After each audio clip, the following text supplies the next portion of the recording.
Это катарты. Птицы-падальщики, которые разработали весьма странный и неприятный способ защиты. Если они сталкиваются с хищником, катарты выбрасывают на него содержимое своих желудков. Этот навык у них имеется с самого рождения и не исчезнет. В отличие от других животных, многие из которых утрачивают свои способности по мере взросления. Но что представляют собой эти уникальные навыки и почему они доступны только молодым? Давайте разберемся с этим. Просто взгляните на это. Что здесь происходит? Я дважды проверил. Это действительно утята, и они в самом деле карабкаются по вертикальной стене. Почему? Потому что могут, оказывается, это не так уж редко, если ты утка. Не уверен, что природа имела в виду, что эти птенцы должны быть скалолазами, но так вышло, что так и есть. Все дело в конструкции их тел. Посмотрите сами. Маленькие утята весят от 30 до 40 граммов, что совсем немного.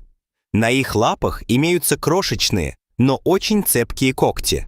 Да, милый пушистый утенок может и поцарапать вас, но чаще всего эти когти служат для лазанья, как специальное снаряжение альпинистов.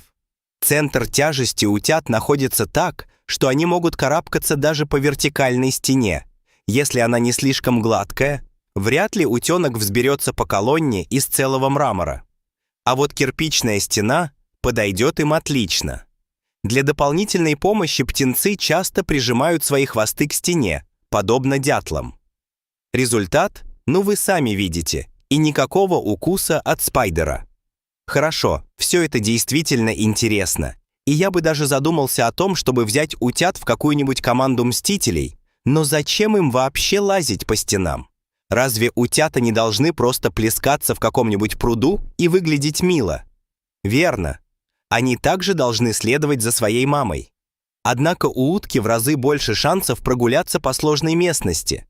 Там, где она может подпрыгнуть или даже взлететь, утятам необходимо только карабкаться. Тем не менее, как показывают исследования, участие матери утки вовсе не обязательно. Иногда птенцы готовы взбираться по стенам, если сверху их ждет угощение. А как насчет взрослых уток?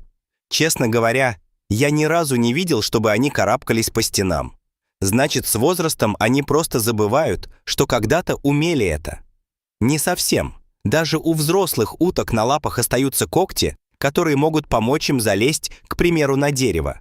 Но для подвигов в стиле Человека-паука утки чересчур тяжелые.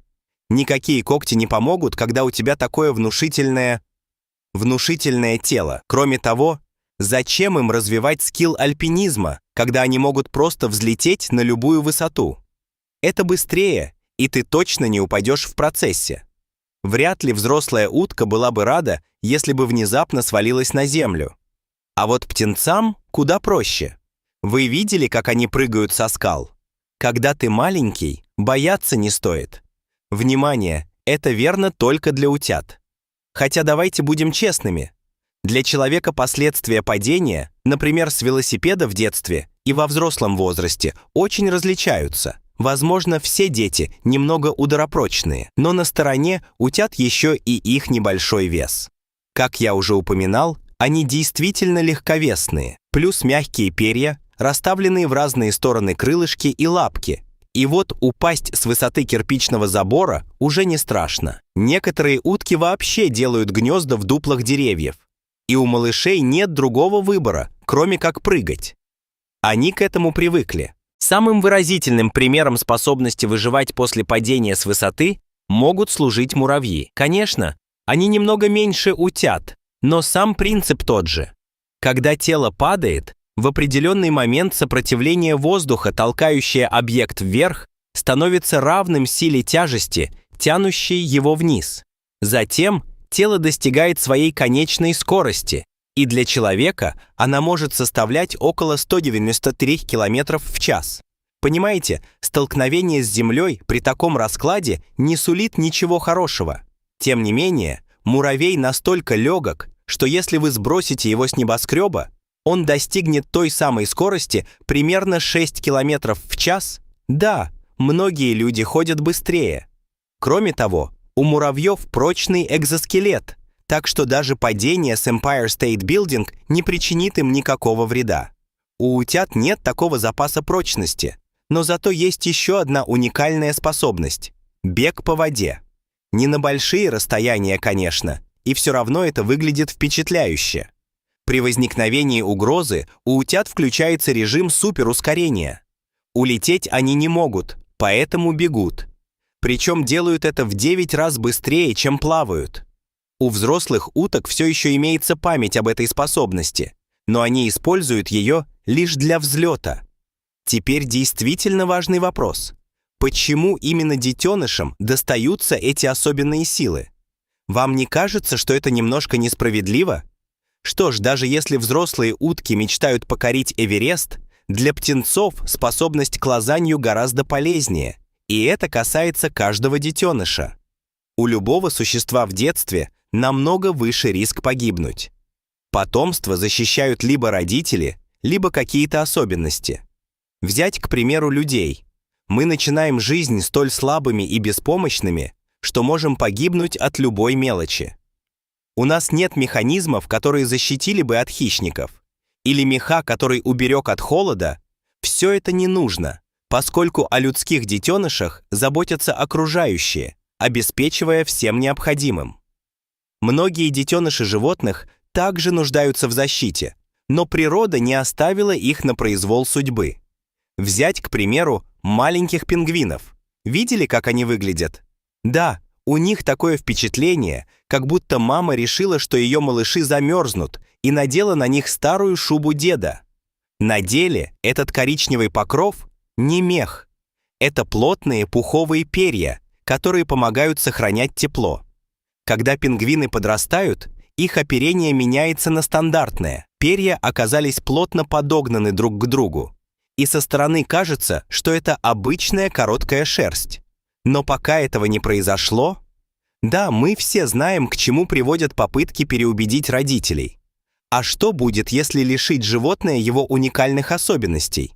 Я сейчас говорю не только о детенышах. С ними все понятно. Итог печален, но предсказуем. Но как насчет взрослых особей? На самом деле разница невелика. Жираф без длинной шеи не сможет срывать листья с деревьев и лишиться возможности бороться за самку. Следовательно, он не выживет и не продолжит род. Белый медведь, сменив цвет меха, станет заметным на фоне снега и льдов, то есть никакой охоты, никакой еды и быстрая смерть. Гепард, утратив свою скорость, лишится своего единственного преимущества, которое позволяет добывать пищу и конкурировать с другими хищниками. В итоге, впрочем, для одних животных потеря своих характеристик равносильна смерти, другие легко расстаются с ними при взрослении. Птенцы гаоцинов – тропических птиц с необычной прической. Не просто имея лапы и крылья, у них на передних конечностях еще и когти. Да, что-то вроде наследства от древних предков, которые существовали во времена различных птеродактилей. Поскольку маленькие гаоцину не умеют летать, но прекрасно плавают, при малейшей угрозе они выпрыгивают из гнезда в воду. В общем, неплохой план, если под водой нет крокодила. Как только ситуация стабилизируется, птенцам необходимо вернуться в гнездо, прежде чем мама заметит, что они гуляют без разрешения. Здесь им и помогают когти. Гаоцин цепляется ими за дерево и поднимается на нужную высоту. Но как только птица взрослеет, когти исчезают. Наверняка, чтобы не мешать при полете. И раз уж мы заговорили о крыльях, давайте обратить внимание на куриц. Всем известно, что полеты – это не их сильная сторона. Но так было не всегда. Банкевская джунглевая курица, вид которой возник примерно 8000 лет назад, стала предком домашних куриц. Она прекрасно летает на небольшие дистанции. Не как орел, но все равно неплохо. Так почему же домашние курицы потеряли эту действительно полезную способность? Во всем виноваты люди. Мы разводили куриц так долго, что сделали их летательные мускулы слишком крупными, а вес слишком большим. Но знаете, у человечества были определенные гастрономические цели. В результате, чтобы подняться в воздух, современной домашней курице нужны огромные крылья, и эволюция остается бессильной. Но у куриц есть еще одно умение, которое никто у них не забирал. Просто сами птицы о нем не подозревают. Курицы умеют плавать. Да, если вы смотрели мои предыдущие ролики, то помните, что этот навык есть практически у всех животных на планете. Но именно у куриц он удивляет. И все же курицы могут плавать, просто предпочитают этого не делать. Их можно понять. Нет перепонок на лапах, чтобы спокойно грести. Нет водоотталкивающих перьев. И организм у них на удивление хрупкий. Если курица останется в воде достаточно долго, чтобы намокли все ее перья, она просто пойдет ко дну, не выдержав тяжести. Если этого не случится, то она может подвергнуться переохлаждению и заработать воспаление легких. Да, друзья, и это потомки динозавров. До скорого!